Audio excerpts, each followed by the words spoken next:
Good afternoon, everybody. We'll have a small session on trade today. Continue with the URC 522 and some aspects of uh, a kind of a type of letter of credit. That is, I will try to discuss about transferable letter of credit and the back to back, which I have given a handout for you all, and also some lead transactions with regard to forex. So some of the essential part of forex I have covered, with especially with regard to interest rate differential and how to calculate the forward and the discount, that is forward forward premium and the discount, and for a given period I have discussed. And I have discussed with regard to these counter currency rate and the base currency rate and how their behaviors and kind of thing. So we'll continue with the cross currency little afterwards. And before that, I will start with a small presentation that is based on the variant type of it, based on the what you call collection. Right.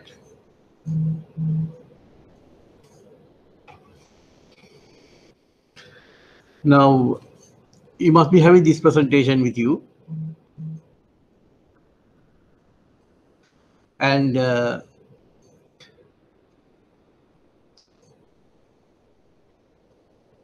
so make a side note of it. This is with regard to collection. What is a collection? Right? Based on the article 2 of URC 522. Now, collection means obtaining or delivering documents for payment and for acceptance, or delivering documents on any other terms and conditions. I'll tell you again. Collection means, now when you say collection is a wide meaning, collection had lots of meanings, but the purpose of trade or purpose of URC 522, collection means obtaining or delivering documents against acceptance or by payment. So what is documents against payment? In a nutshell, I have discussed, but in detail, I may have to discuss when we touch the article 18 of URC 522. Right. So this is commonly known as the two methods, mainly documents against payments as DP and documents against acceptance as DA. Right. So the mechanism of that I have discussed. So you need to know what a collection means, right? And sometimes you might get tested with regard to MCQ in this what do you call for these definitions. Now here, what does documents mean? Documents means, now remember, when I asked what the document means actually is only for URC. So when you ask for shipping documents in case of UCBs, you have a different meaning. But in the case of collection base, which governed by URC 522, documents means handling of financial documents along with the commercial documents. Get it right, because I have put texted here according to the textbook version. So handling of financial document together with commercial documents called documents, or handling of commercial documents without uh, accompanying a financial document is called a document. You got it? That's why I said an oblique or.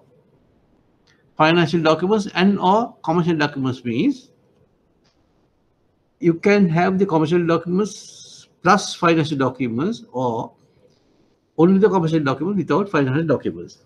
So handling of financial documents is not a document as per URC. Now we come to clean collection. Clean collection means collection of financial documents or instruments not accompanied by commercial documents. There you are. So clean collection means that actually. That is, without accompanying any commercial documents, if you are handling a financial instrument like promissory note, draft, bill of exchange, check, without associating with any other documents, such collection of documents is called financial documents. Right.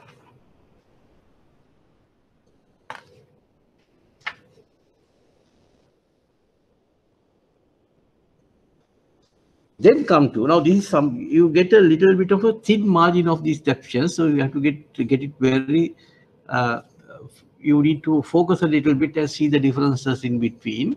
Now I said about documents and clean collection, and documented collection gives a completely different meaning once again. So documented collection means financial documents accompanied by commercial documents, or commercial documents not accompanied by financial documents. So this goes along with the earlier explanation. I'll repeat again. Documented collection means handling of financial documents accompanied by commercial documents. Because you have to have a, if you are having a bill of exchange, you have to have a commercial invoice also as well. Otherwise, it won't call as a documented collection. Or you can have only the commercial invoice. Obviously, you have to have other documents also as well, but without accompanying financial document, also called documented collection. Right. So now we are going to the board, and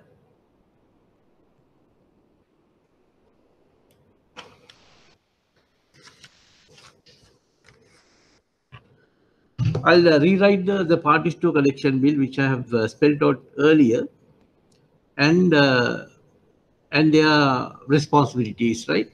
So get to know very carefully the who are the parties to a collection bill, and you need to study.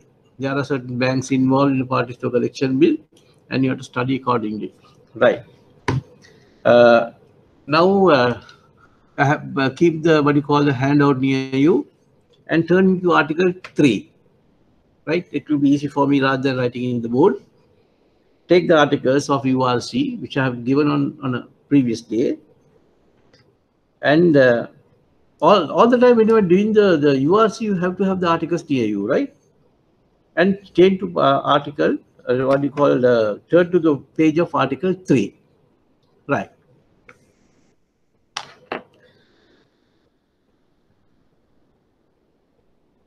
Right. Now I'll draw a small diagram.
Right.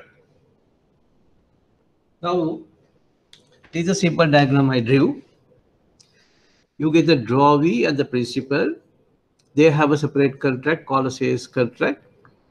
And if someone cannot read the board properly, or if you have a blur vision, just tell me. I'll make sure that I won't dance too much near the board when I write. I will have a small pause so that the camera will focus the board, right? Right. Last time we had that issue.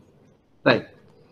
So we have these two parties called the buyer and the seller. Buyer is known as the drawee in case of a collection bill, and the seller is known as the principal. And please don't use any other terms or terminology to identify or address these two guys. Repeat, buyer is the drawee and the seller is the principal. Now they do have a contract, and seller has to perform, correctly speaking, the principal has to perform how? By parting with the physical control of the goods, that is, he has to send the goods across to the buyer's country, and the documents, her shipping documents, has to be submitted to his bank called the remitting bank. Now, what are those shipping documents? Shipping documents means commercial documents, transport documents. Then you get the insurance policy or the certificate, and some instances you call for a bill of exchange. You means here the buyer, right? So those are the shipping documents.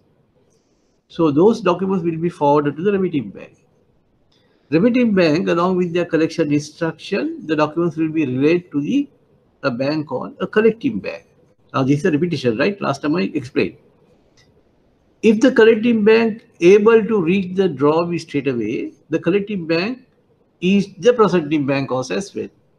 Otherwise, the collecting bank will choose another bank from at the drawee's vicinity or close proximity of the drawee, and on their own accord, they will get assistance from another bank called a presenting bank, which is the last bank who are supposed to deliver the documents to the drawee. Either way, documents are delivered to the drawee by the presenting bank. So this is the typical cycle of a collection bill. There's a little bit of variances with regard to DP and DA. When I talk commonly putting together both DP and DA, this is the small cycle. Now, what I'm trying to harp on the Article 3 is who are the parties to a collection bill. Now remember, now go to the article again and just have a glance. Don't read anything. Article 3 has two sub-articles. That is 3A and 3B.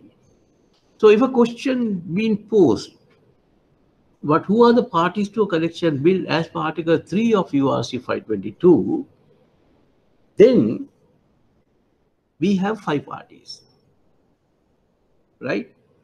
Namely, we have the drawee, the principal, remitting bank, collecting bank, presenting bank. But remember, the character drawee or the so-called buyer is not a party to a collection bill initially.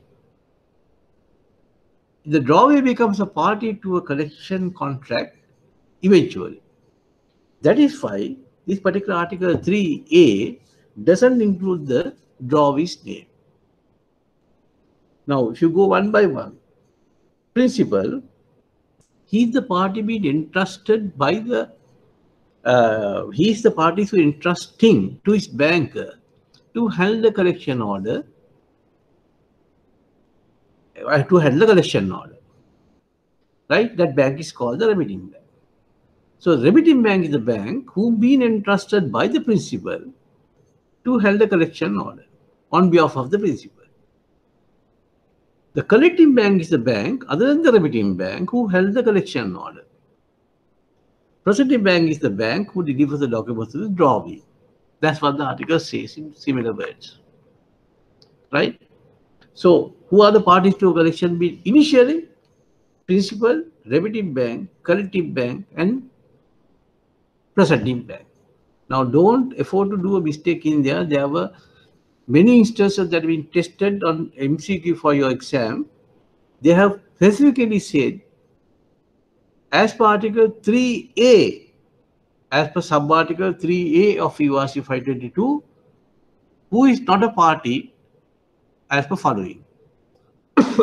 So, drawee is not a party to a collection bill as per 3A, or if you try to be more reasonable, initially drawee is not a party. Eventually he becomes a party.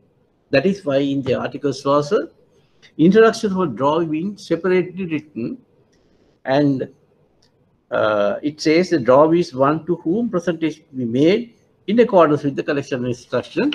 Obviously, remitting bank gives the collection instruction to the collecting bank, and that is the instruction being carried out from the successive bank, from the remitting bank, up to the delivery of document to the drawee. So here the collection instruction are not denoted in the board. The collection instruction is the most important document. If I don't know whether everybody were there, if anybody has missed the class of collection instruction, a collection instruction is some kind of an enclosure. Now, when we receive documents, and if suppose the documents has to be forwarded to another bank for them to handle, what do? You put a covering schedule or an enclosure and list all the documents, what have been attached, and forward to that bank. Right? We'll take a small example. Say, Pan Asia Bank receives a set of documents which was not intended to them, but to HSBC Colombo. Right? Is inadvertently they are sent to Pan Asia Bank, and it goes to the trade division of the Pan Asia Bank because it's a trade document. And when the guys look at it, they knew, no, this is a mutual customer, all right, but this particular document has to be handled by the HSBC because all the rest of the documents being addressed to HSBC. So there's a typographical error put on the coverage schedule, the reason why it's been couriered to Pan Asia. So what the Pan Asia will do without delay, they will take a what you call a covering enclosure and list all the documents, right? And forward the documents saying that this particular document is not intended to us and kind of thing, and they will forward all the enlisted documents to their complete discharge. That is how you do usually if you get a document which is not intended to you in any other department. But for trade, if you get a collection document, not only if you are the remitting bank, when the principal gives the document to the remitting bank to send the documents, when the remitting bank sends the documents along with their collection instruction or covering enclosure to the collecting bank, it is not only a mere covering enclosure.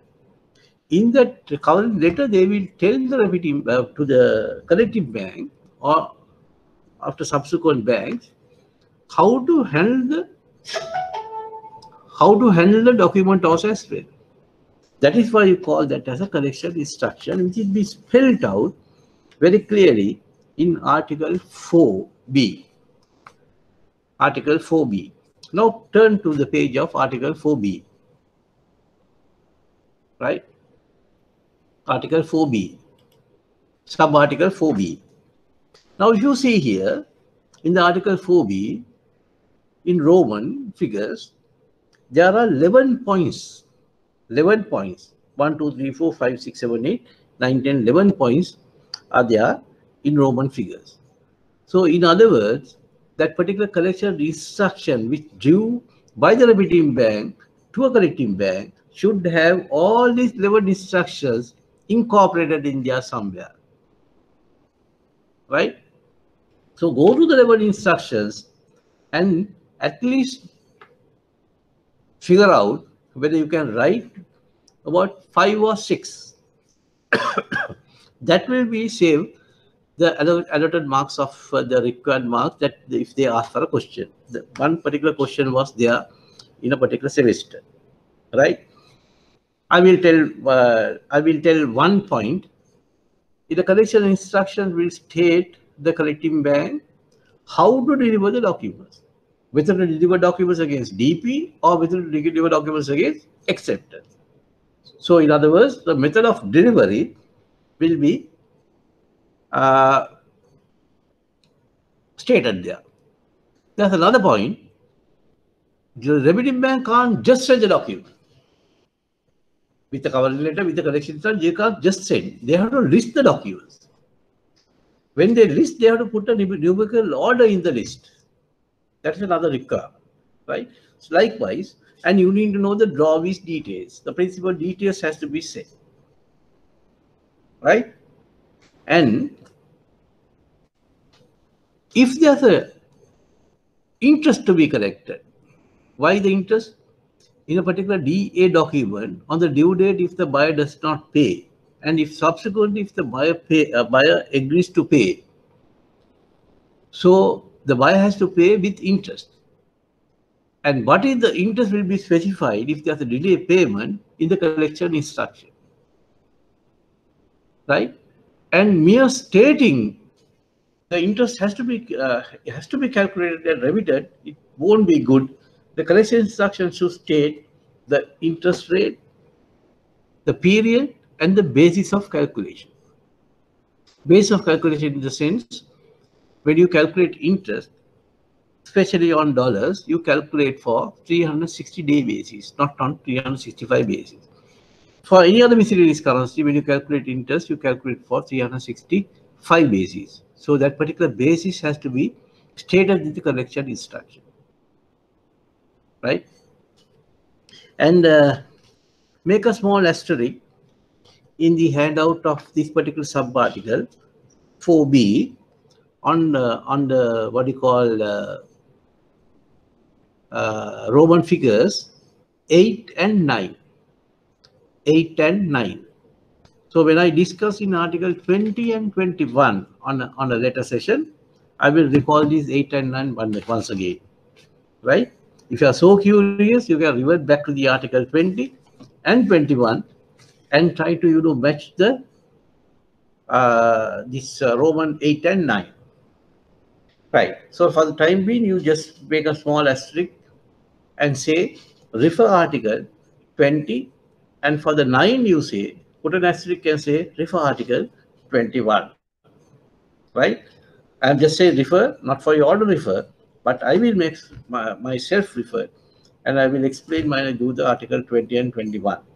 That's with regard to charges and interest collecting. Right. So what I discussed with regard to collection instruction, there are 11 points. You should know at least 5 points. There's no, what is important and what is not important is not there stated, but you need to know at least 5 or 6 points. But the collection instruction should contain. Right. So remember, Article 4B is an important article for you all. In the first outset, I said there are 26 articles in the URC, but 4B becomes slightly important. Right.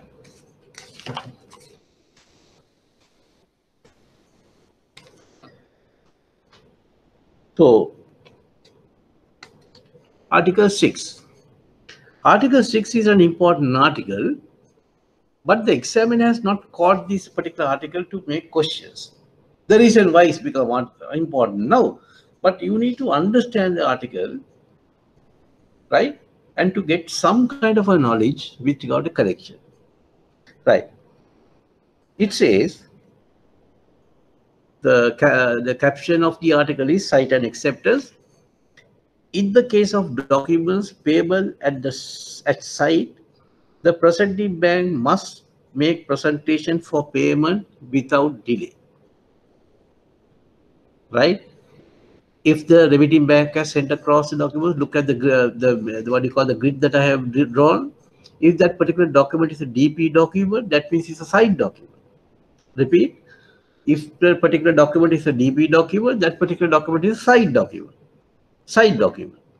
So when the side document being given by the collecting bank, by the remitting bank to the collecting bank and to the presenting bank cannot sit on with the document. Right? They have to make presentation for the buyer without delay. Now here the word without delay is not been defined properly in black and white. But normally, under normal circumstances, under common law of Sri Lanka, we govern by English law, right? Without delay means without delay. That is without unreasonable delay. How the other banks do? How they do help? When you have the document, what's the period that they will take to inform the customer and deliver the document? So there's a standard. That is what we call the international standard banking practice, right? So you can't. No one can expect the bank could inform the buyer or make presentation if you have pile of documents. But at least on the following day or 2 days after the receipt, you should read. You can't just keep the documents aside and say, I have not delayed the document, and without delay. Without delay means always it's a reasonable time. The way that the other banks handle and the way that you have handled on previous occasion on similar situations. So, if there's a signed document received by you, you meet the presenting bank, you are supposed to present for payment, that is to buyer, without delay. In the case of documents payable on tenant, that is the case of DA, right? In the case of DA, you're calling for an acceptance, right? Then you have to make sure that you summon the buyer and get his acceptance in time. There are instances when the DA documents come, you can't reach the buyer. You can reach over the phone, but he is unable to come in person to discharge on the bill of exchange. So that acceptance is not fulfilled there. So therefore, you may have to communicate with the sender again to the remitting bank. Here, look, I am unable to accept the document. That's your prime duty. Otherwise, you are breaching the without delay. Right? That comes in the Article 26. So, under Article 6, make a small asterisk and say, refer Article 26C. Article 26C.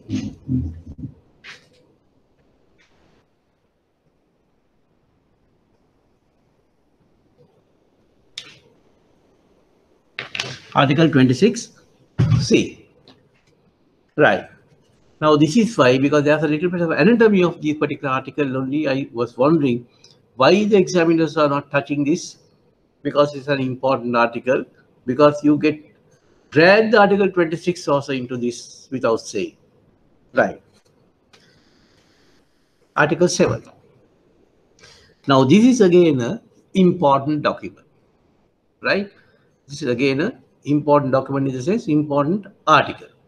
It's a paramount important article. Release of documents, release of commercial documents.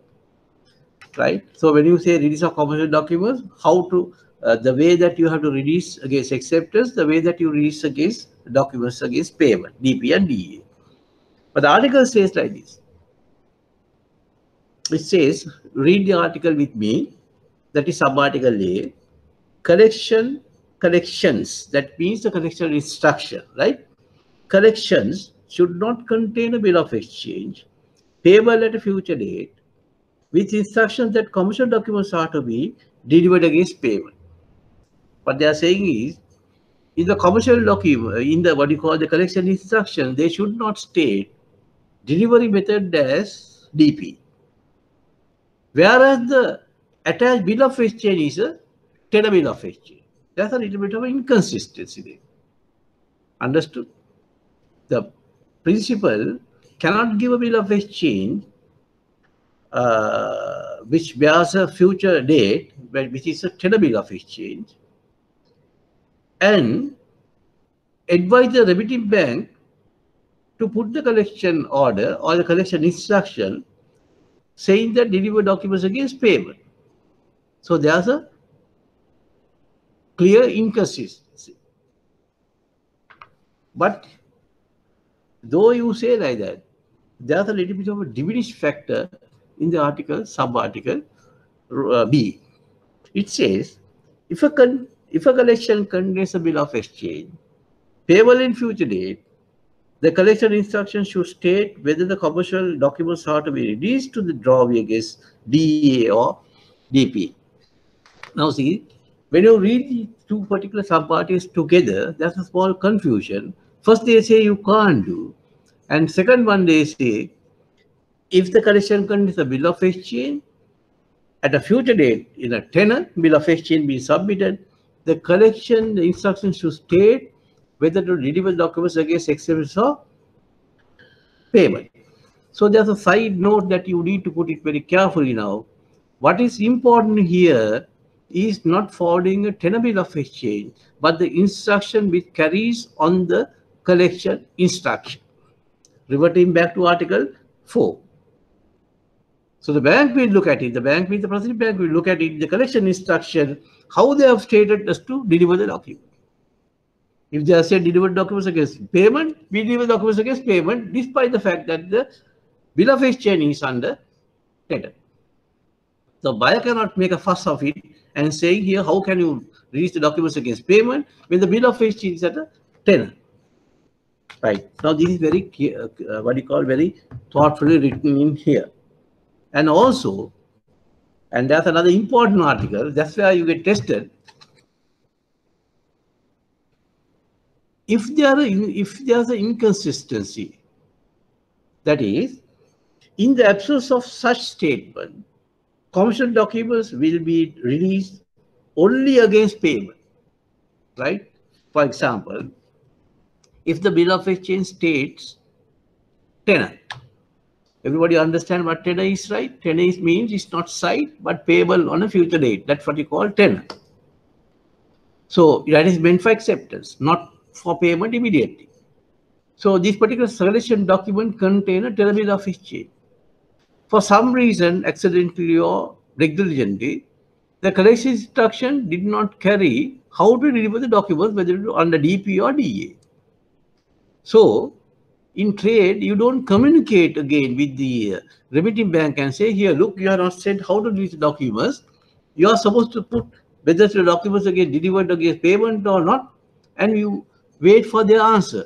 In trade, you don't do that because that time that will suffer the goods. So therefore, if the bill of exchange has a tenor period, and if the collection instruction carries nothing about that, and if they're silent on that, this article says, Article 7 says, 7b precisely, they are saying to release documents against payment only, right? And if the buyer make a commotion saying, no, that is not the thing that I have agreed, these people have done a mistake of not this thing, then you can't release the documents, you have to return the documents or communicate with them. If you are releasing, you have to release against payment only. Very clear? Right. Now your job is to read the article 7A and 7B carefully, take a 1 minute or so and try to understand. Right. And at leisure, read the article 7C also as well. Right. So I'll give half a minute to read that. In the meantime, I will choose another article to discuss.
Somebody committee, the board is not clear. Right. Let me change the ink.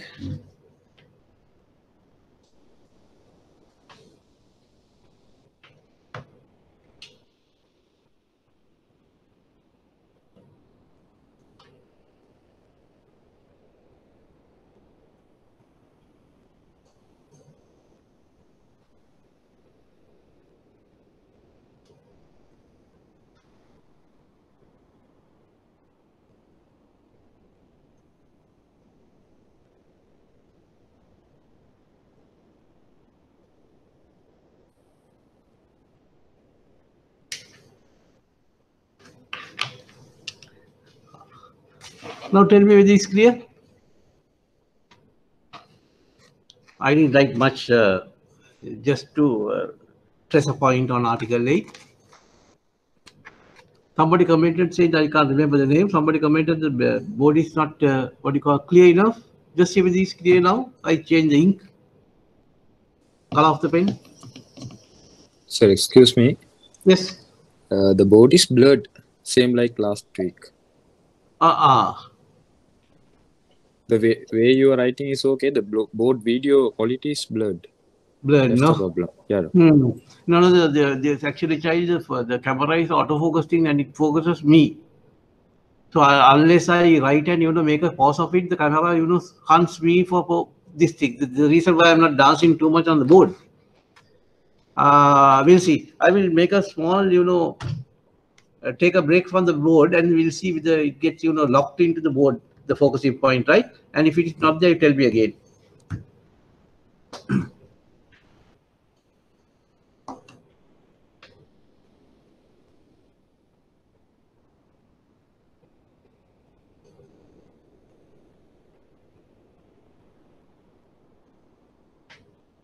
Is it all right now?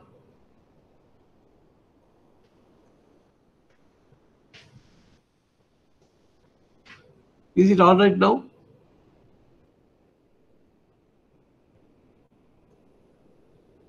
Just tell me yes or no. Right. In the meantime, what I said was actually not a big thing, rather.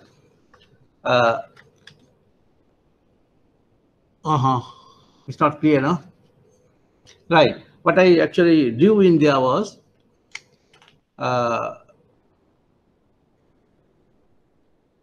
yeah. Thank you, Jana. In case of DP, right? Yeah, you all are fast and fist, right? Right. If it is DP, calling for a bill of exchange is not a must. I'll tell you again. Bill of exchange is an important document, all right. But if it is under DP, documents against payment,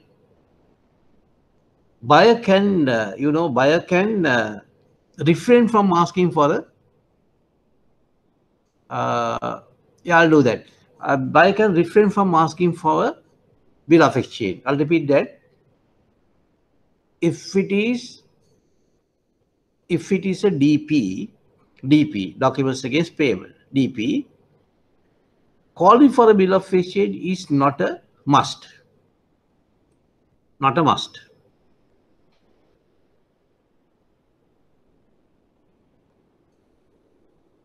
If a bill of exchange is called, such bill of exchange has to be drawn at sight. Drawn at sight. That's the thing that I have wrote in the board. If it is a DP, calling for a bill of exchange is not a must. But if you are calling for a bill of exchange, you cannot call for a tender draft. You have to call for a side draft. So remember always, since you're, I don't know whether how many practitioners are there in India, I didn't get a chat remark. If you have anybody, if you are anybody in international trade or some in division, this thing just note down so that you also can assist me. What you will remember is always like this. This is not a good way of teaching, but then to remember as a thumb rule, DP site. DP site. You never say DA site. DP site. DP site is wrong English actually. DP means site. You don't say DP site. But you remember as it is DP site if you are not a practitioner. Right. So coming again, if it's a DP term, calling for a bill of exchange is not a must. Right? But if you are calling for a bill of exchange, such bill of exchange has to be a site draft. Conversely, in case of a DA, documents against acceptor, calling for a bill of exchange is a must. That's what I wrote in the board saying must. And submitting of a bill of exchange has to be a tender bill of exchange. If the payment method is DA, you can't submit a side draft. Right? You have to submit a tender draft.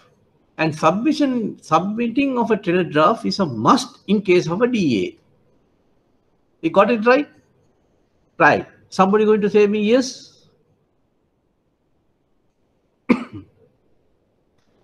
Dana is my student. You can't say yes or no here, right? Right. Okay, fine. Thank you.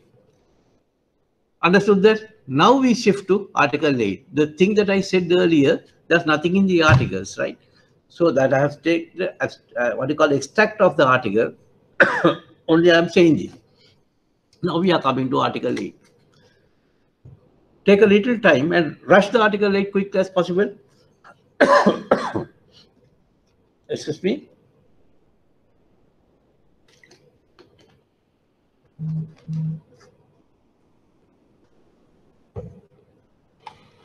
Right.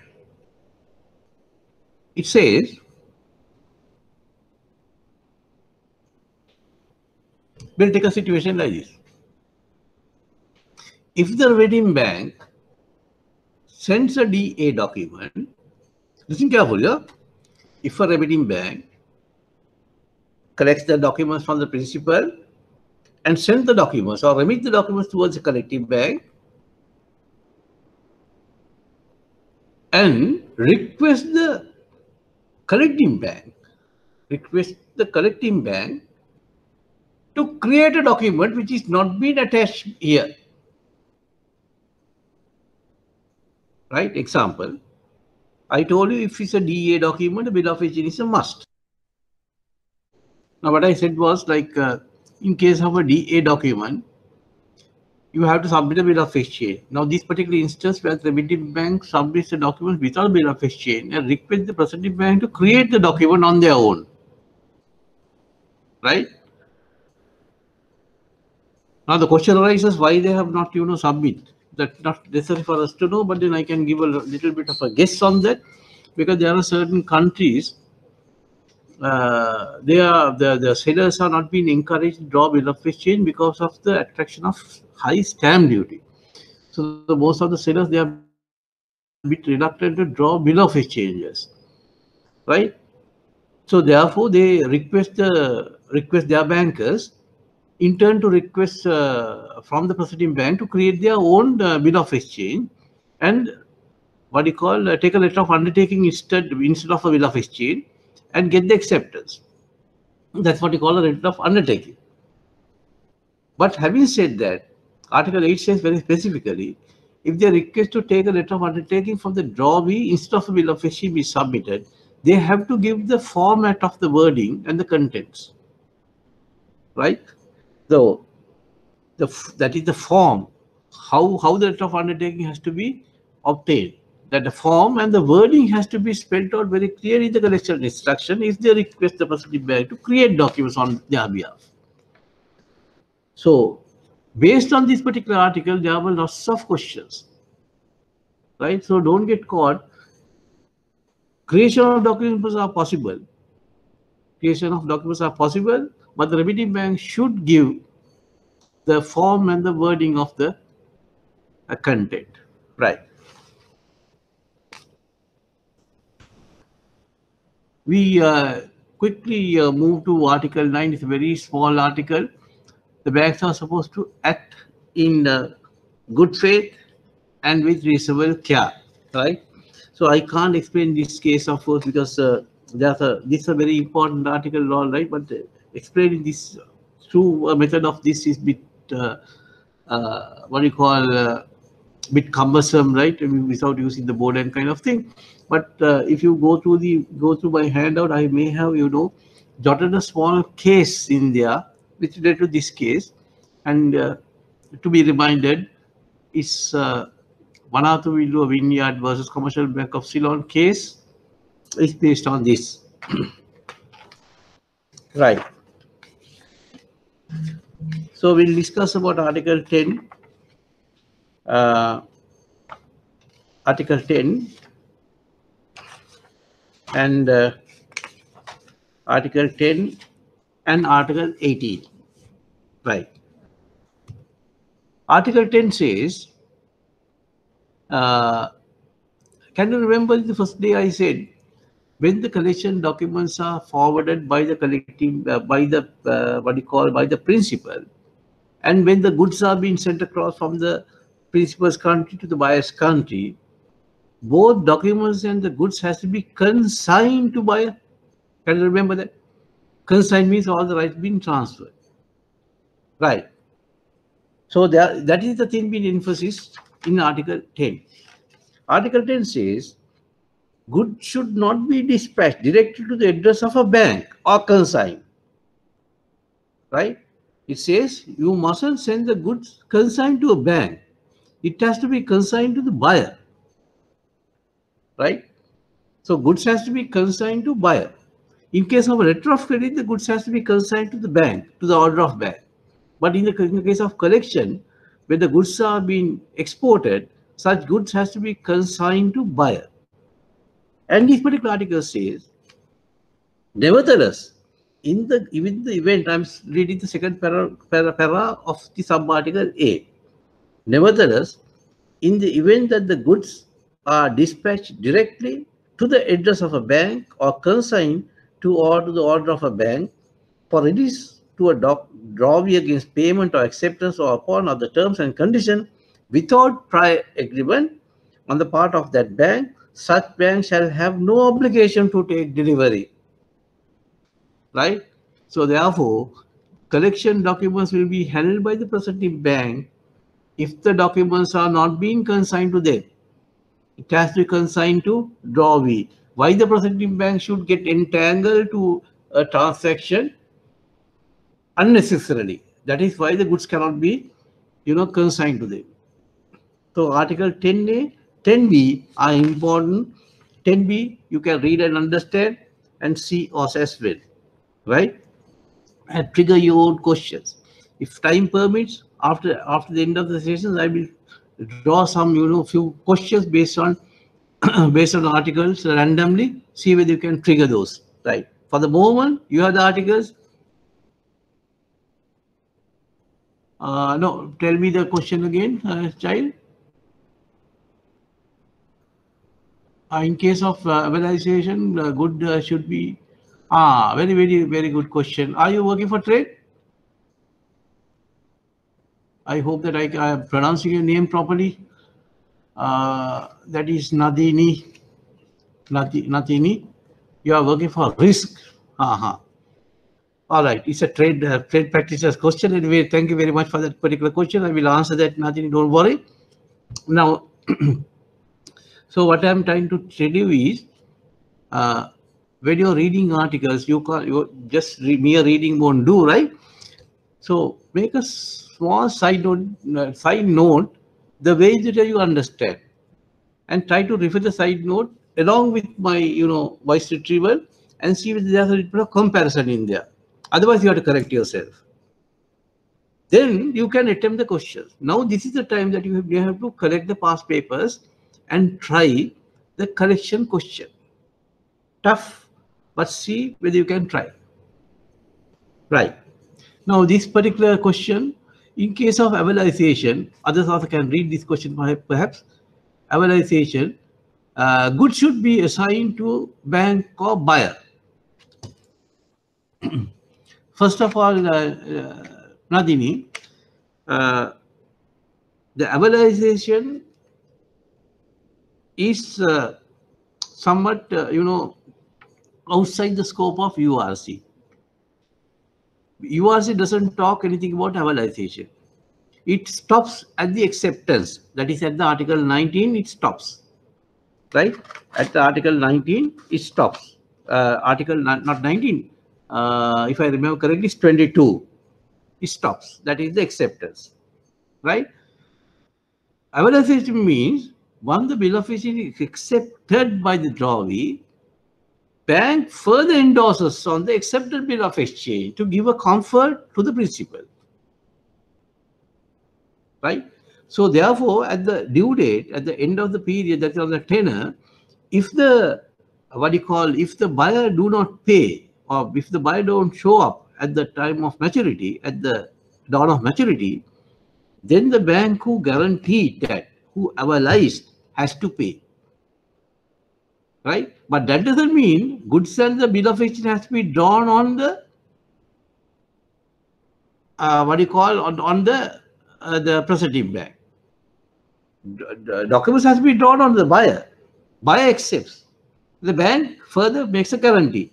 But this question, since you are working for risk and for any senior people in this forum, you have to be careful. If there's a request from your customer to evaluate, it's coming from your trade department, the request, then you don't try to wear the boots of the consignee, because the goods are not being consigned to you. It has to be consigned to buyer.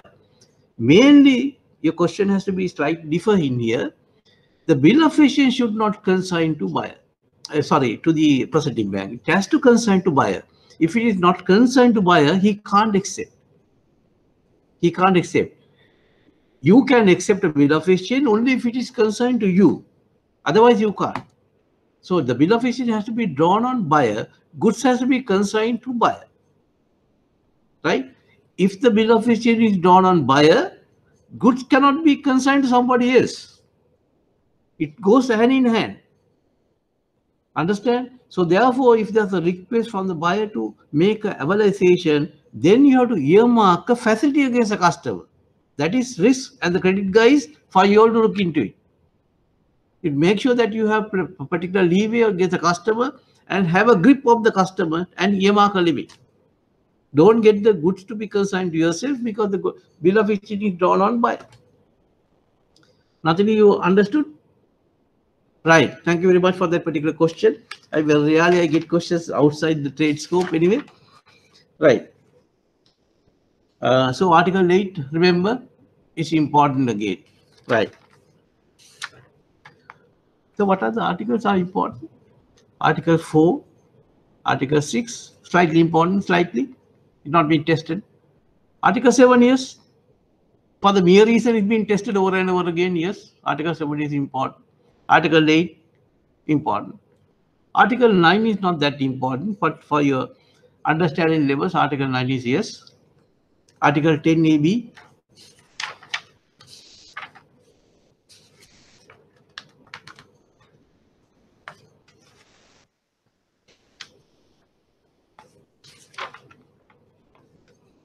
Right. Now we'll discuss Article 18. Now this is one of the most no, I'm not searching on the exam, but one of the most trust article in the URC. Article 18, go along with the 17 as well. If the payment to be made out of foreign currency, what does it mean? What does it mean? In other words, DP means what?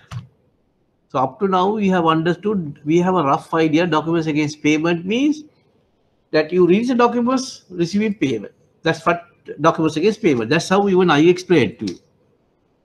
But what is documents against payment? The real meaning of documents against payment being spelled out in Article 18. That is why it is important. Right. Now, I will take a small example, and after that you try to read. Some people may have read it now. You can have the liberty of reading, because I can't have a face reading.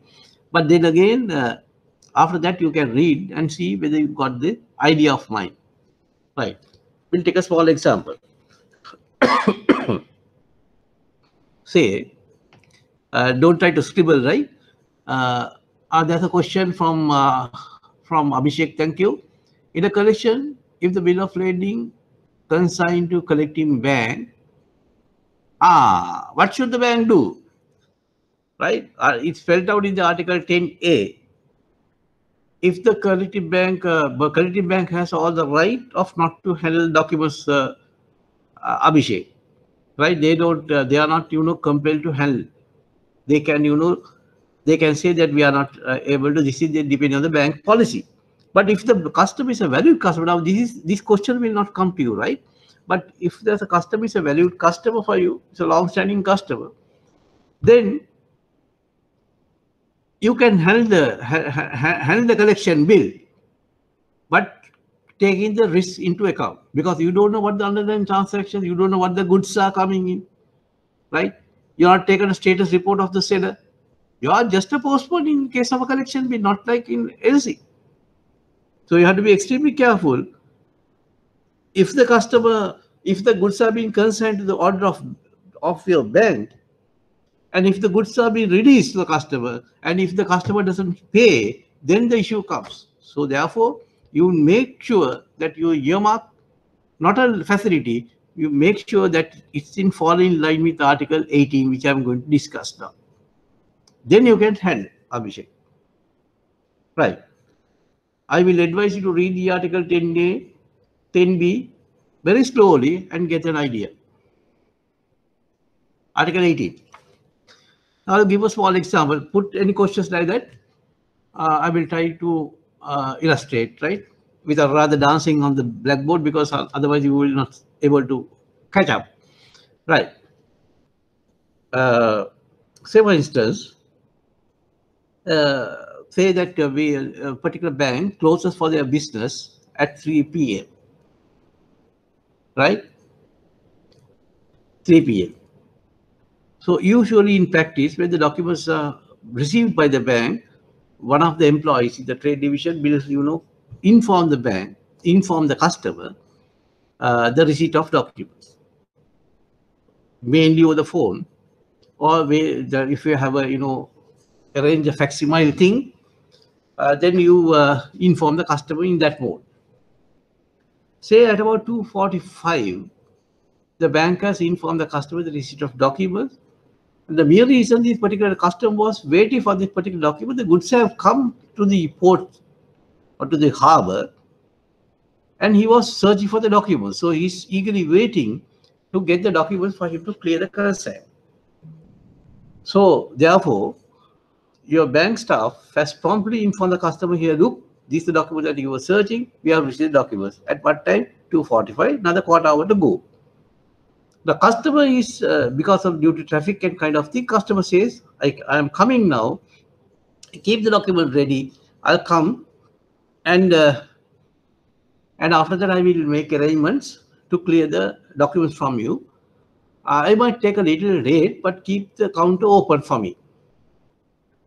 So customer comes at about 3:01. 3:01. That is strictly soon after the close of business. So customer try to collect the documents and go. Customer is a valued customer, right? He has ample of money, adequate funds to clear the document. We'll assume that particular document value of the document is Aussie dollars 100,000. It's a big amount, right? Aussie dollars 100,000. What's the time now? It's 3:01. What is the position of Australia? They are gone to sleep. Fine. That is the only thing that you need to know. Right. So when the customer says, he gives a letter of authority to debit my account and give the document to me, because it's not a DP, documents against payment. So we have got the letter of authority also. Customer has plenty of money in the account. So what do? We will check with the Treasury Department or Treasury Division to get a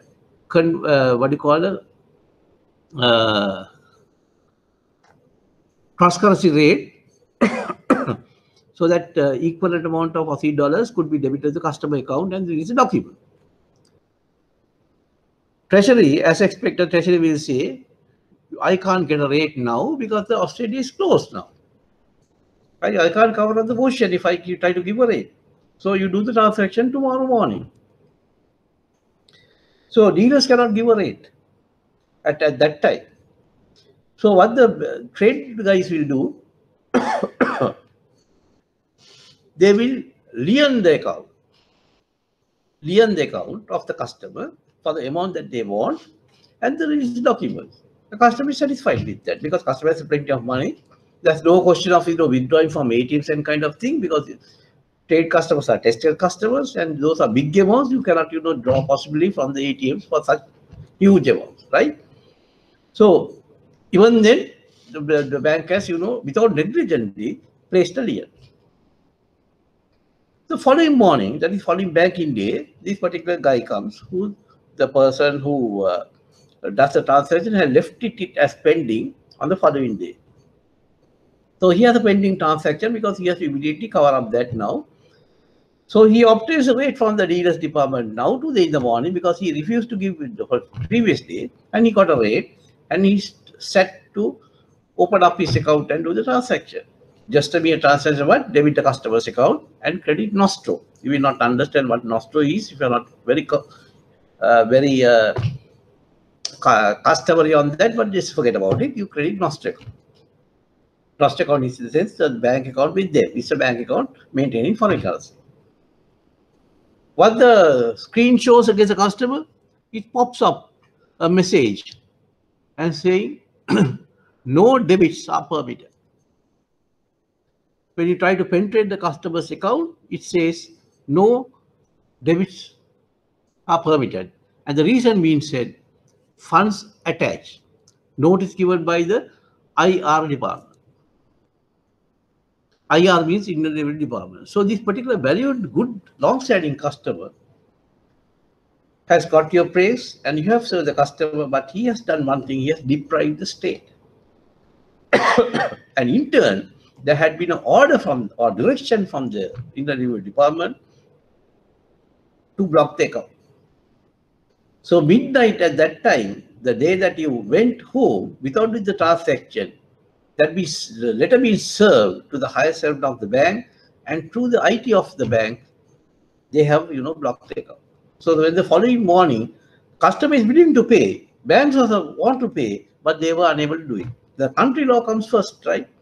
Not the URC. Now the customer has already cleared the consent. Documents have released. If you are not clear the consent, even on the following day also he can clear. The bank want to debit and repatriate the money to the seller's bank, and they are unable to do because of this blockade. So country law stand higher, right? So what the bank did, they sent a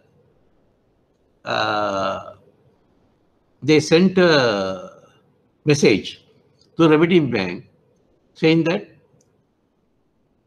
we are unable to remit monies due to unavoidable circumstances. They want to say funds attached and a kind of thing, because you have to maintain the customer's dignity and the secrecy as well. And for the further communication, they said they may have said that there had been a funds attachment to the account, therefore they are unable to do that. Then the remitting bank doesn't state anything. They said,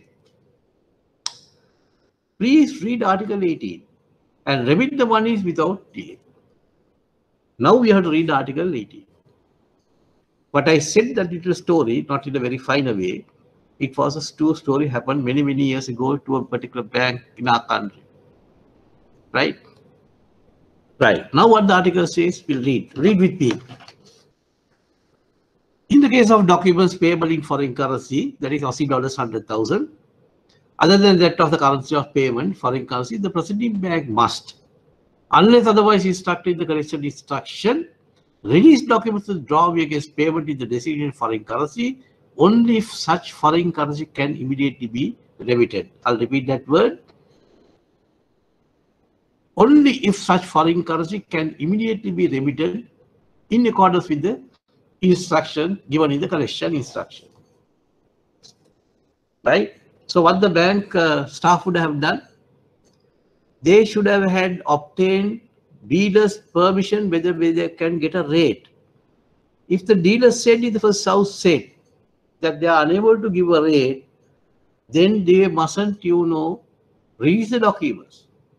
They shouldn't have released the documents to the customer, making a real account and doing the transaction the following day.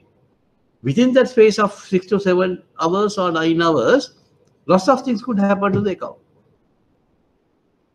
And that particular bank had to pay out of their own reserve this particular foreign currency, about $100,000 of Aussie. Right? Now we know a different meaning of DP. DP means you give the money and I release the documents, is not DP. DP means when you give the money, I should be in a state that the money should be immediately repatriatable. Otherwise, it is not DP. Documents against payment means that if the value of the documents is $1, that $1 has to be remitted simultaneously at the time that I'm releasing documents to draw with. That's what I call DP. The reason why we will appreciate if there are bankers in here, you will have special bank holidays or some due to certain requirements, the special bank holidays time, you may have to, you are warranted to come to work. And you would have noticed trade department doesn't work. Right? If you work, you get exposed to Article 18. If you can address that, that's a different thing. Right? You can't do transaction if you are unable to repatriate the money. Right. So get to know very well what DP stand for. DP stand for documents against payment, means payment has to be repatriated and you're in a position, you are in a comfort position to repatriate the monies. If you are unable to do so, then you can't release documents. That is not DP. This is why the Article 18 I said is paramount important. Right. So Article 19, 20 and 21, I'm relating to 20 and 21 to Article 4, right? Then 22 important, then 24, 25, 26 are important articles again, and we'll finish the URC. Right. So next session we will handle from Article 19. So you have to read Article 19, 20 and 21, 22, 24 and 25, 26, and come. Right. Now we'll shift to Forex, but unfortunately I had to use the word now. If you have a blur thing, only the issue, I don't know how to address that, of course. I'll try my best anyway. Right. Any questions in this? If you are having any questions or the way that I'm saying things or making myself pronounce to certain words, just make a comment so that I could, correct myself. Right.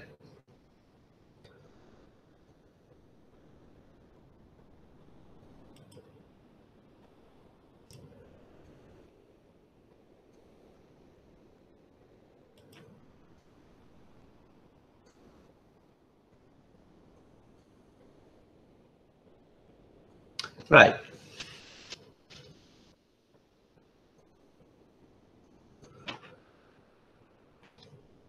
Now, in the presentation, I have given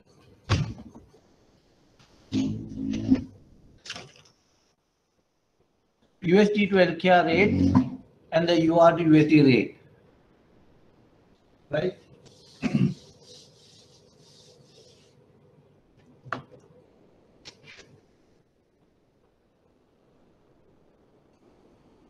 USD to LKR rate is given as 181, 2347. UR2 USD rate being given as 1.6154.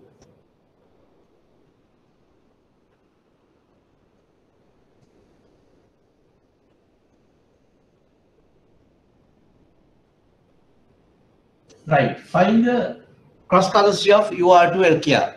Right. I'll give 2 minutes. Just try on your own.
Right. Now you see whether you can see the board.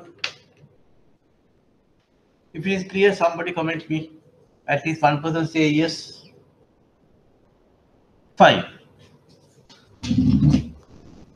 At least one sided, right? So I think I got the art of it, but it is extremely difficult to explain while I'm on the board. So I will make sure that I will take off a little bit from the board and see. Right. The issue is uh, right. Now see, you have tried this. I have given two direct quotes rates. That is USD to LKR rate and the UR to USD rate being given. Asking for the currency, cross currency. So there are plenty of methods to do that, right? This is not trade or treasury, this is just arithmetic.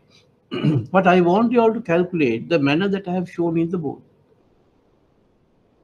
UR to USD is equivalent, UR to LKR is equivalent to UR to USD into USD to LKR.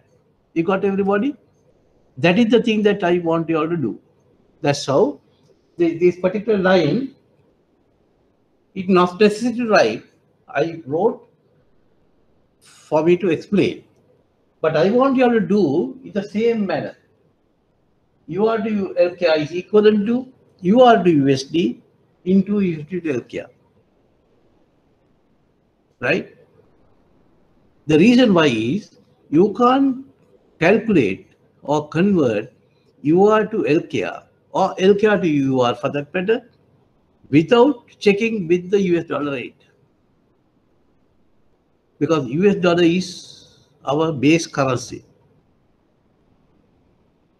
Right? Not only ours, any currency in the world, except for few countries, US dollar is their base currency. So therefore, you can't convert any currency to any other currency in the world without converting to USD and reconverting back from USD. That is exactly that I have written in this formula. UR to LKR is equivalent to UR to USD into USD to LKR. Right? And here you have to be careful a little bit. I hope that my own calculation is correct here. When you multiply, you get a figure with 4 decimal points or more than that in the calculator. You make sure that you give the rate to 4 decimal points. And if the fifth decimal point or the fifth basis point is more than 5 or more than 5, you add 1 basis point to the 4th decimal point. Right. So it's 292,765. Right. Try the next one. What is the next one now?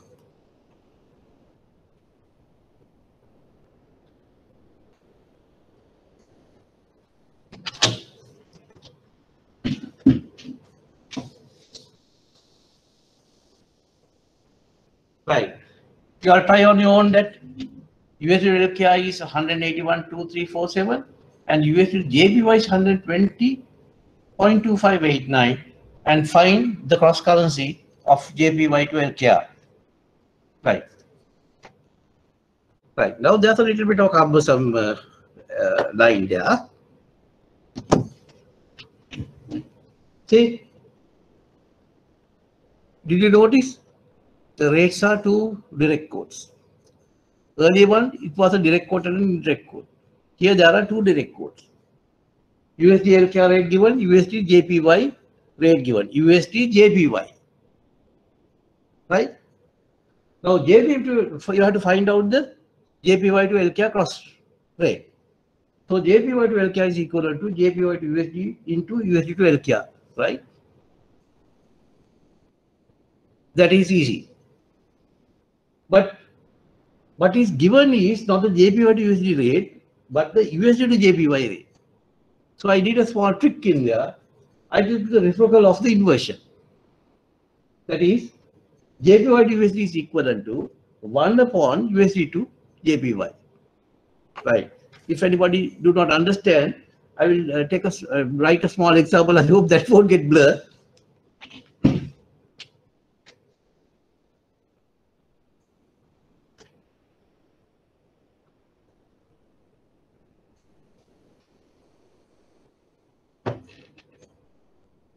See, you can read the example that I have given. 4 is equal to 1 upon quarter. Understood that? If anybody do not understand. Right. Thank you, Nadini. I hope that I'm pronouncing your name properly, or not Tini, right? Right. So 4 is equal to 1 upon 1 upon 4. 4 is equal to 4, no? Instead of 4, I am writing 4. I'm taking the inversion of the reciprocal. Same thing I did here. JPY to USD is equal to 1 upon USD over JPY. After that, you can restate the figures. Right? And you get a division at end, because when you have a cross currency over the pair of two direct codes, it ends up with a division all the time. And the final rate is 1.5070. I did double check. I hope the rate is all right. And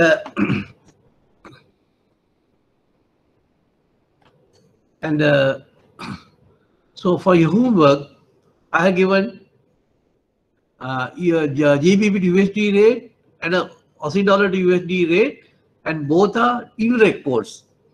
GBP to USD is an indirect code, AUD to USD is an indirect code. Find A, GBP to AUD, B, AUD to GBP. So you are going to do that. I need a methodology. I am not concerned about the answer. And you are going to drop a mail or a text to me, preferably, and after doing this, right? Right. Any other issue on that? Everybody understood that? Right.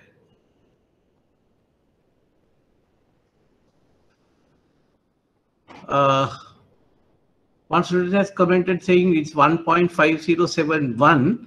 Just make a double check on that.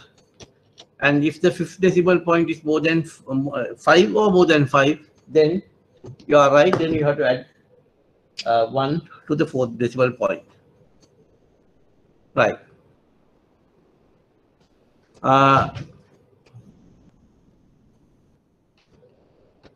Gerald Anthony's USD LKI divided by USD JPY is to LKI.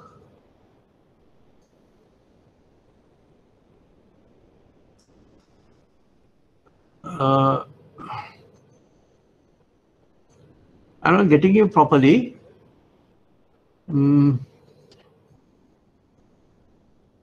No, you take the other way around. You're being asked to give the cross rate of the JPY LKI. So find out what JPY to LKI is. JPY to LKI is equal to JPY to USD into USD to LKI. So JPY to USD, you are taking multiplicative inversion in there. Right? You understood, Anthony? Right. You need to do a little bit of practice in there, right? And try to, apply your own figures for small figures and see. Say, you take like this.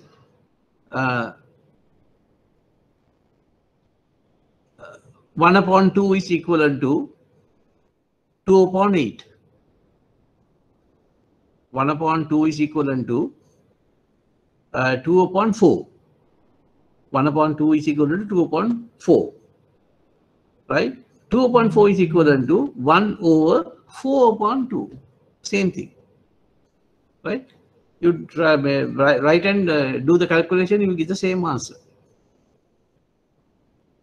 That is inversion of the reciprocal. Right. Any other questions in there?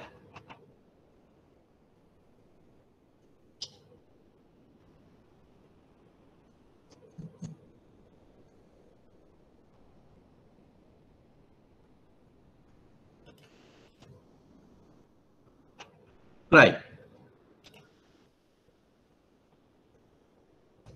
Now concentrate on this, the first one. If 90-day US dollar rate is 90 days US dollar is 183.3265 and the spot rate is given, you know what the spot rate 181.2345. Calculate the annualized forward premium. Right. Make a small attempt. Right. So Abhishek, you are going to put it to 2 decimal points because it's a premium, no? Right?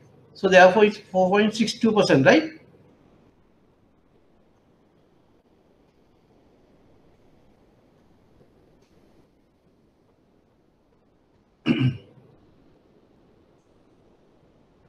Now you are going to comment me again, huh? Can you see the board? That's all I'm asking. I'm not asking whether you can understood. I'm just asking whether you can see the board. Just say yes or no. Right.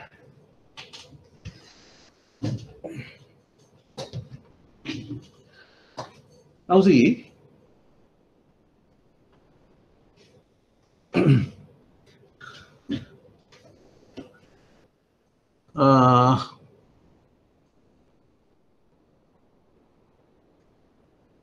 Take a. I'm just reading the comments here. If there's a difficulty, right? Take this. What do you call this small example or the what do you call this scenario? Quickly as possible in double time, right?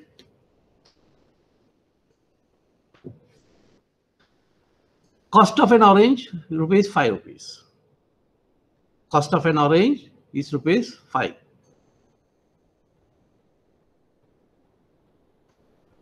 Selling price is 10. Rupees 10.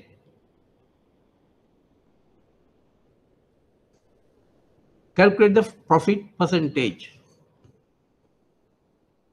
Calculate the profit percentage. You are buying an orange for 5 rupees and selling at 10 rupees. Right? So what is the increment?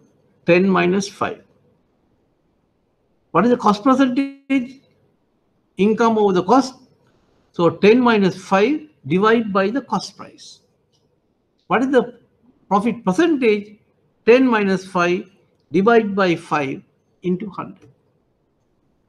So what the answer would be? 100%. 10 minus 5 is 5. 5 over 5 is, yes, Sashini, 5 over 5 is 1 into 100 is 100%. Now, these are very linear, what do you call linear example that I gave, right? So it's a cost over profit percentage. Same thing here. Nothing else. Your grade 8 arithmetic knowledge only needed in here. But you get big words being put. Annualize is a big word. Forward date is a big word. 90 day is a big word. That's a catch in there. Right? So here see, forward rate is the selling rate. After 9 days, bank is selling at that price.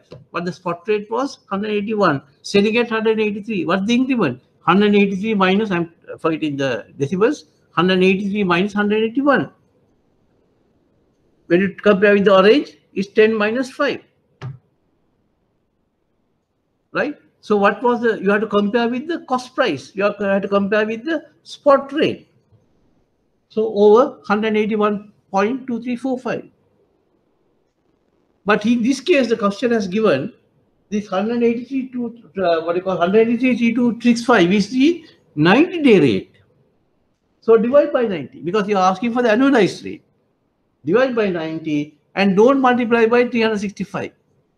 It's 360. Divide by 90 into 360, percentage is 100. Then you will get, somebody has said very correctly, 4.6172. Fine. The premium is given usually for 2 decimal points. So it's 4.62, approximately 4.62%. Right? Right. So tell me everybody understood except for Abhishek. Tell me whether they understood. Or tell anybody who did not understand. Right? Natini, thank you. Pradeep, thank you. Anybody did not understand? Right. So there could be 2 mistakes you could commit at the exam, depending on the circumstances, right? That is, you might forget to divide by 90 into 360. The question will not come the same way. They might ask, not analyze, 6 months rate. So divide by 90 and multiply by 180. Every month has 30 days, right? You don't have 28 days, 31 days. Then what odd days we don't have in treasury? We have 30 days for the month. 30 days, 12 months, 360. Right. Understood? Fine. Still, if you have a little bit of difficulty of understanding, you're always free to contact me or make a text to me, right? You know my contact number. Like the next sum.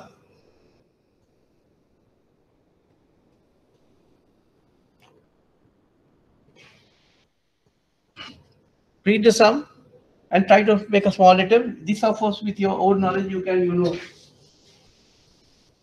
attempt it. Just see whether you can do that.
Right, now see whether you can see the board.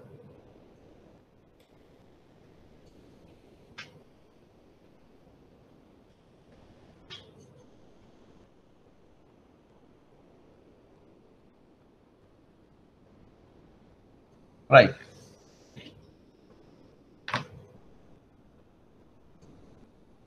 You understood? Right, well done, Sashini. And premium or the discount, give it for 2 decimal points. No harm, give it 0.147, but could have been 0.1. Good work. Right? Now see, so the question was, wait, just be online.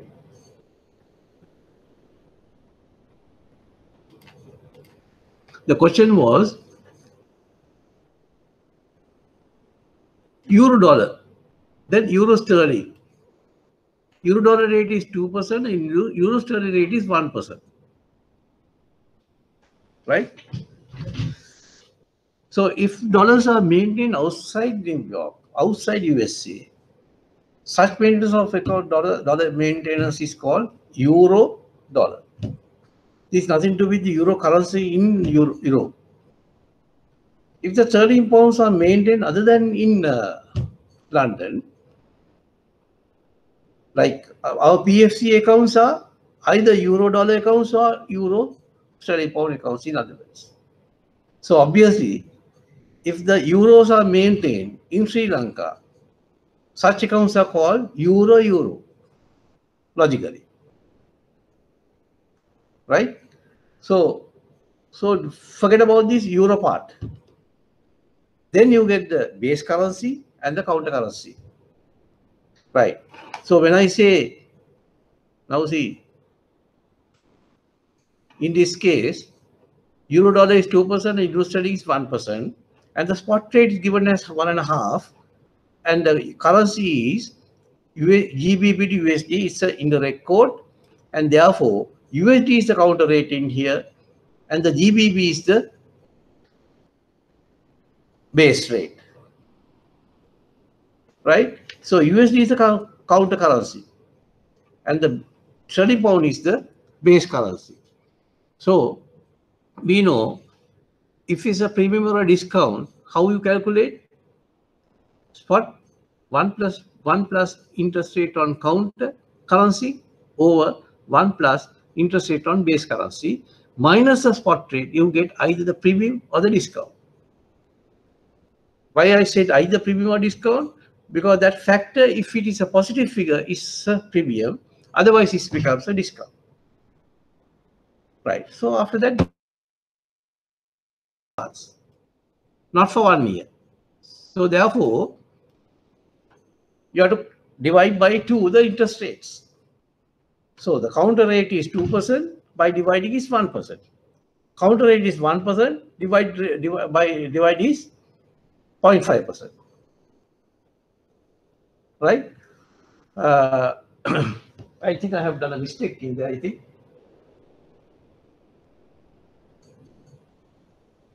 Right. So I'm not hopping too much on the calculation, the way that I have calculated in there. Main thing is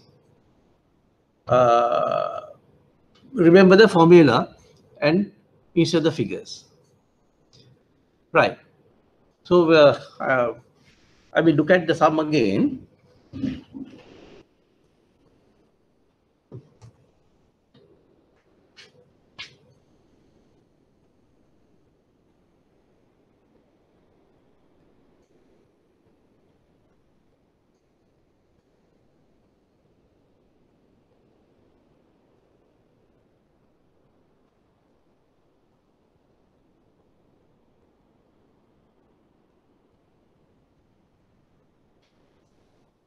No, it's correct. Right? So 1.5 into 101. 101 is the 1%, and 3 zeros and 5 is the 0.5%. So calculate that separately and deduct 1.5. Right? No, it's not a discount because the factor itself shows the 1.5, 101 divided by 305 is higher than 1.5, right? So therefore it's a discount. Sorry, it's a premium. It's a premium.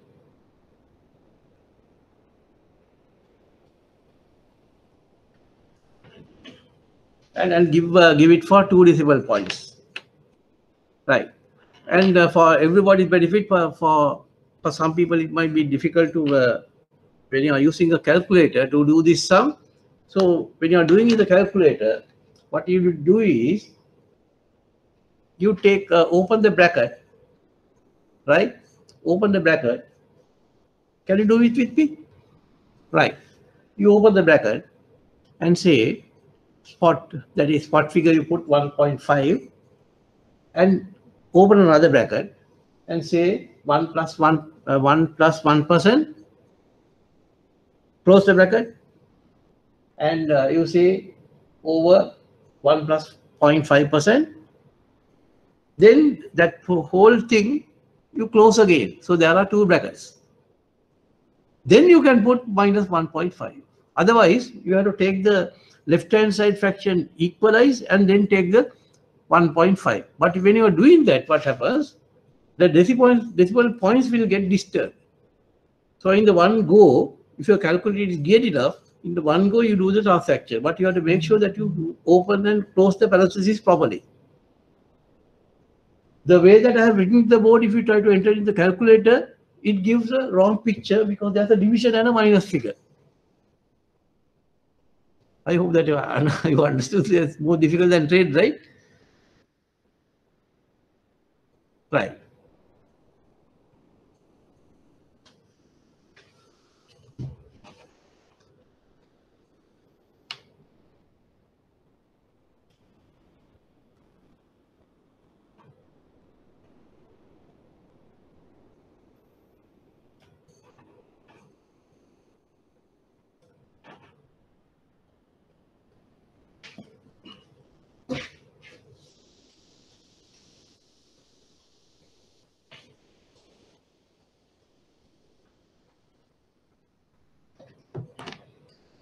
So I'll write something in the board. I hope that you will. I will make sure it's get cleared. But it's just a paving only for the next session. So if you are unable to catch it off, it doesn't matter. Just remember this. My task is to convert euro to LCAP. Convert euro to LCAP. So you hardly have any market. You hardly have any market to convert euro to LCAP. So therefore,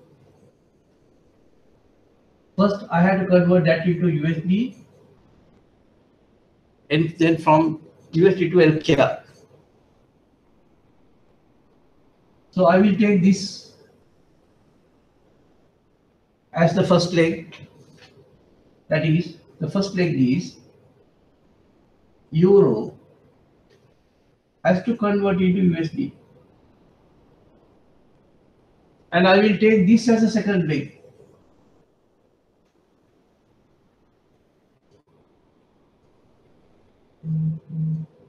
Second leg.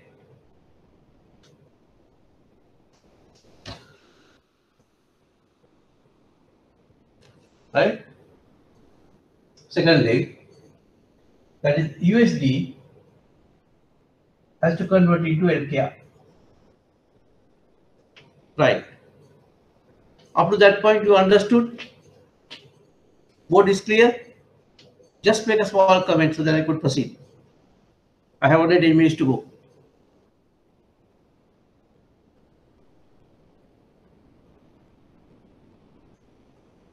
I am trying to convert euro to LKR.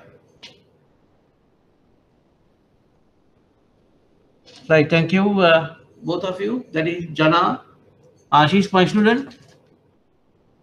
You are also a student, right? She's my former student also as well. And Sumedha, thank you. So I hope that others also could see this. So I wanted to calculate euro to LKR first. Euro to LKR, you can't convert, there's hardly any market. So therefore, I had to get the Trump involved. Without knowing Trump, you can't do any transactions in the world. So I got Trump in. That's US dollars, authority of dollars. So you convert euro to USD. That's the first leg. Then from USD to LKR. This is the formula that you use. UR to LKR is equivalent to UR to USD into USD to LKR. Right. We are going one step further now. When I, without saying converting euro to USD, I'll give a different meaning, see whether you can, think and visualize that. Instead of saying, I am converting euro to USD, I will say, the first leg, I have to sell dollars for euro. If you do not catch it properly, you have to take it down. Is the first leg. This means you are selling dollars for euro. Right? The first leg, selling dollars for euro. Second leg, you are selling LKR for dollars. First leg, you are selling dollars for euro. That goes without saying. You are selling dollars and purchasing euros. For every sell, there should be a purchase. For every purchase, there should be a sell. In the second leg, you are selling LKR. To whom that I am selling? To the customer. Right? So I am selling LKR for US dollars. That means I am selling you LKR. In other words, it goes without saying, I am purchasing US dollars. Right. That is a bit understood. After that, I am going to make some symbols. Just make a yes or no there. Right. Thank you. Thank you so much. Right. Now, this is my intruder. I want to convert EUR to LKR, but I took the USD to my lap now. This is my intruder. In the first leg, I saw USD as a sale, as a sell. First leg, I repeat again, you are selling US dollars for euro. So, US dollar is a sale here. It's a sale. In the second leg, you are selling LKR for US dollars. In other words, you are selling LKR and buying USD, purchasing USD. So, the position of the USD is a purchase here. This is what you call the position. Position of the USD is sale here. Position of the USD in the second leg is a purchase here. Right? Fine. One more concept. Now see, slightly brainstorming, but we have a lot of tough things to understand in the future. Right. Euro to USD, it's a indirect quote. UR to USD is an indirect quote. In an indirect quote, you always sell low and buy high. In an indirect quote, you always sell, refer to your earlier notes. In an indirect quote, you always sell low and buy high. I told you it's an indirect proportionate rate. So therefore, to show that, denote that, I will make up arrow here. Up arrow. UR to USD is an indirect quote. Dollar position in here is a sale, right? And therefore, you have to sell low. So my arrow has to be the other way now. Sell low, a down arrow. Down arrow. Second leg. USD to LKR is a direct quote. In a direct quote, you always sell high and buy low, right? So therefore,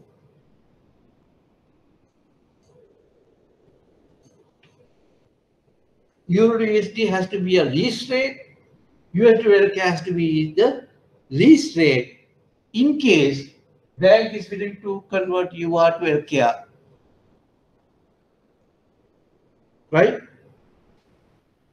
Likewise, if the bank is going to sell euro to the customer, if the bank is going to sell euro the other way around,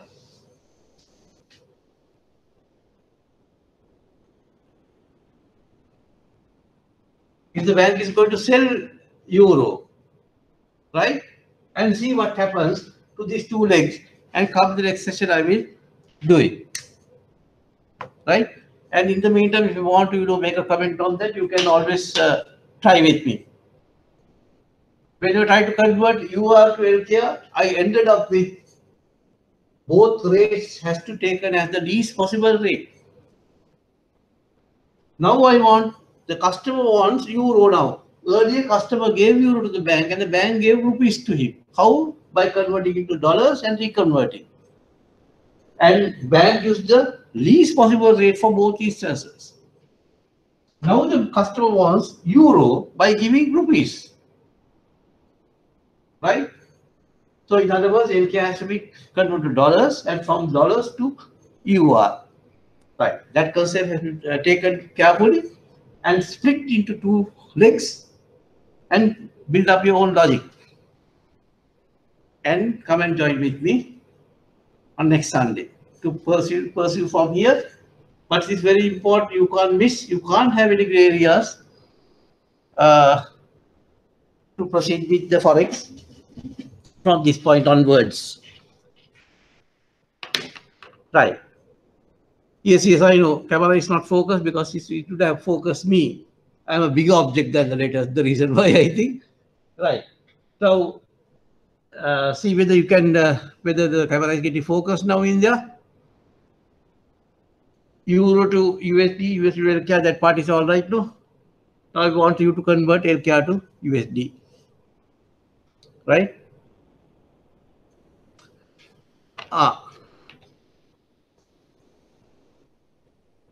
Gonna be right side. Okay, I will try that also.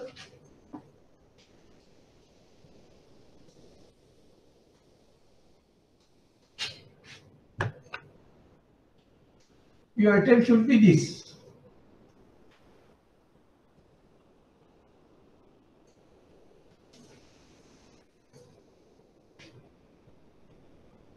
LKR to UR.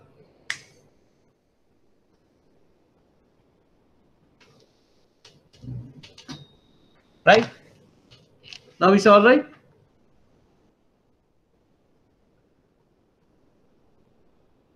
Right. Early one is you understood, no? You are to USD, USD to LKR, the two legs, the split of the legs you understood.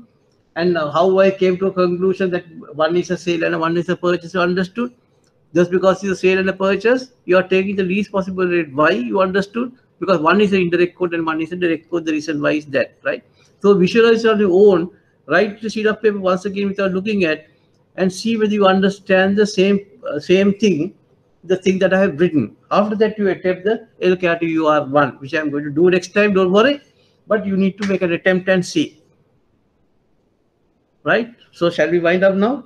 It's time up for me, right? So if there's any these things, last time of course we had a big issue because I was not going through the chat properly. So today I kept the chats open so that I could see every time that you make a nudge on that. Right. All right then. I'll see you on next Sunday, and to continue with the articles and up to I try to finish the URC. And you are welcome, guys, and be with me on next Sunday and try to be on time also as well. Right, thank you. And if you have any, don't hesitate to make a comment or text me or email or whatever it is, if you do not understand, I try to put myself down a little bit, try to simplify a little bit as far as possible, and I will try to explain. If you are coming over the phone, doesn't matter you speak in single even, certain terminology in single, of course, I will not be very sure of it, but still I should be able to explain to you. So don't worry about the language communication. I will, make myself clear and try to make yourself understand, because as it is, you are going through a very difficult time, because subject like this is extremely difficult for me to put across without face reading, especially the trade, right? So try my best. Yes, Gerald, I will write on the board. I hope that won't get blurred now.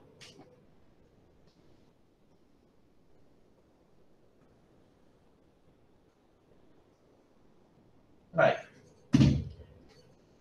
So I just wrote my contact number. That is not 777 587 149. Thank you, Jana, for coming. Right. Not 777 587 149. Right. That's right. Right. Thank you. So if there's anything, just text me or email me. I should be able to explain further. Right.